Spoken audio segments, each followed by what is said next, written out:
Want to know how to hack your borrowing power using a trust? I'm going to break this concept down using the old cartoon show Rugrats. Yes, Rugrats, my millennials. So picture this, guys. We have Tommy over here, we have Chucky, we have Angelica, and then we have the old classic Raptor wagon. So we got old mate Tommy over here, the protagonist of the story. Yes, he looks like a slug. Sorry, my bad drawing. But he represents the average investor, you and I and the rest of the people who want to invest and grow a property portfolio. And then we have our lovable, nervous little cunt over here, Chucky. He represents borrowing under a personal name. He's always bloody nervous, he's fragile, and he's always getting credit blocked. Bloody Chucky. And to make matters worse, in this Rugrats borrowing scenario, we have Angelica, which represents the bank.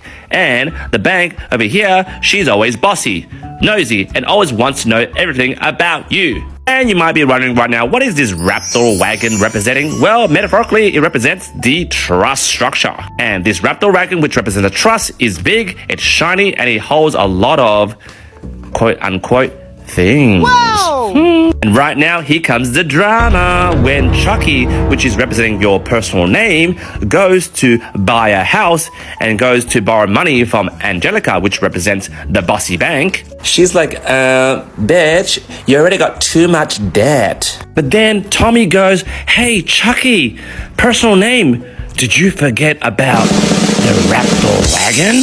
Which means when Chucky goes to buy this house, but then holds this house within the Raptor wagon over here, within this mouth, metaphorically, and if this Raptor wagon is declared self-sufficient, which means the rent pays the loan, and the accountant, who is your accountant that runs the Raptor wagon, which is the trust, says that this entity is self-sufficient and can verify that through an accountant letter, Angelica over here, when he sees the Raptor wagon, goes, wow, it's so shiny and big and holds a lot of things, which is this property, gives it the thumbs up.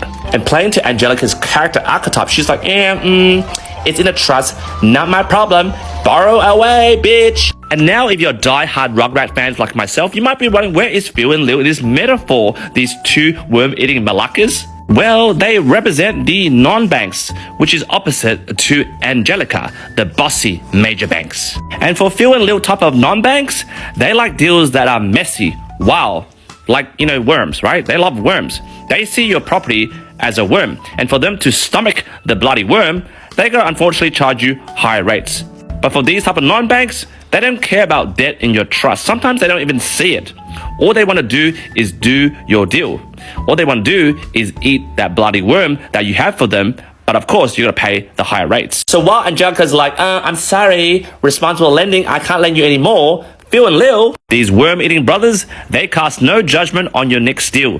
No micromanagement. It's just you, the Raptor wagon, the trust, speeding off into the sunset. And thus, using this Rugrat analogy, this is how smart investors keep buying and buying over and over again, while first-timers like Tommy over here and Chucky over here, these two sorry sobs, get COCK blocked. So if you want to know more about the Raptor wagon and the structure to set that up, jump in the comments and type this.